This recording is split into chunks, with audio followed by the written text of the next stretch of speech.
ఇప్పుడు చాలామంది ఏం చెప్తున్నారంటే టీజీబీ మొబైల్ బ్యాంక్ నుంచి నేను ట్రాన్స్ఫర్ చేశాను, అమౌంట్ అటు పోలేదు ఇటు పోలేదు అంటున్నారు. సో ఇక్కడ సమస్య ఏంటంటే మీరు ఇప్పుడున్న ప్రజెంట్ ఉన్న సిచ్యువేషన్ బట్టి ఏదైనా ట్రాన్సాక్షన్ ఫెయిల్ అయితే 24 hours పడుతుంది. కాబట్టి మీరు అక్కడికి పంపించిన అంటే మీరు పంపించిన అకౌంట్ నెంబర్ స్ట్రాంగ్ అంటే కరెక్ట్గా ఉందనుకోండి, మీకు ఎటువంటి భయమో అవసరం లేదు. అవి వచ్చేసి ఫెయిల్ అయినా కూడా అది ఎన్పిసి దగ్గర పార్క్ అయి ఉంటుంది.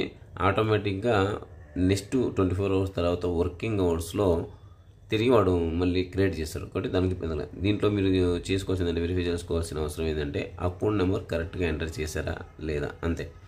దీంట్లో ఇది ఒక్కటి కరెక్ట్గా ఉన్నదనుకోండి, మీ అమౌంట్ ఎక్కడికి పోదు.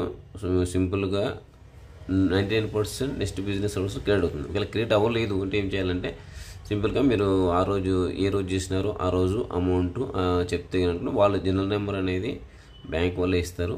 సో వాళ్ళకు కంప్లైంట్ రాసిస్తే వాళ్ళు కంప్లైంట్ రైజ్ చేస్తే విత్ 24 hours మీ డబ్బులు మీ అకౌంట్లో పడతాయి.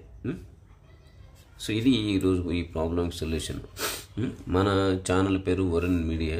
సో మనకు ఈ ఛానల్ టచ్లో ఉండండి. ఈ టీజీ ఇన్ఫర్మేషన్ అంతా మీకు స్టెప్ బై స్టెప్ వస్తుంది.